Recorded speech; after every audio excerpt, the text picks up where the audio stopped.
तर आज आपण मस्तपैकी असं मटणाचं आळणी सूप बनवणार आहोत.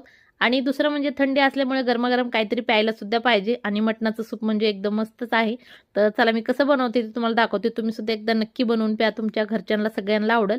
तर एकदम झटपट होतं. खूप जास्त तामझाम सुद्धा करायची गरज नाहीये. तर मी कुकरमध्ये तेल टाकलेलं आहे. त्याच्या आधी मटण आपल्याला स्वच्छ साफ करून स्वच्छ धुवून घ्यायचं आहे आणि नंतर मग बनवायला सुरुवात करायचं. तुम्ही भांड्यामध्ये दुसऱ्या करू शकता किंवा कुकरमध्ये करू शकता. कुकरमध्ये थोडंसं पटकन होतं. त्या कुकरमध्ये मी 2 कांदे घेतल्यात, व्यवस्थित बारीक चिरून घेतले, थोडेसे तेलात परतून घेतल्यात. नंतर मी त्याच्यामध्ये अद्रक, लसूण, कोथिंबीरची पेस्ट टाकलेली आहे.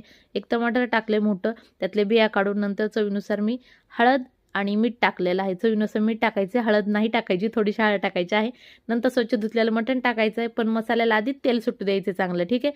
तर हे बघा, मटण टाकल्यानंतर व्यवस्थित हलवून घ्यायचं आहे आणि कुकरला झाकण लावून घ्यायचं आहे. कुकरमध्ये मटण शिजायला टाकलं होतं, तोपर्यंत मी माझी ब्लॅक कॉफी बनवलेली आहे. कॉफी तुम्हाला जास्त दिसत असेल, पण पाणी जास्त टाकते मी, कॉफी थोडीशी टाकते, ठीक आहे. तर हे बघा 2-3 शिट्ट्या केल्यानंतर मस्तपैकी असं मटण इथं शिजलेलं आहे आणि फिक्कं सूप तयार झाले. गरमागरम असं फिक्कं सूप प्या आणि पाणी बिलकुल ओतलं नव्हतं ह्याच्यात. ही माझी मकडूबाई आलेली घरी आणि ती मामाच्या इकडेच राहते आता बऱ्याच दिवस झाले, म्हणजे दिवाळीपासून तिकडेच राहते. आली होती, जेवण वगैरे कर म्हणलं तर केलं नाही. 2 मिनिटं थांबली आणि लगेच ती गेली सुद्धा.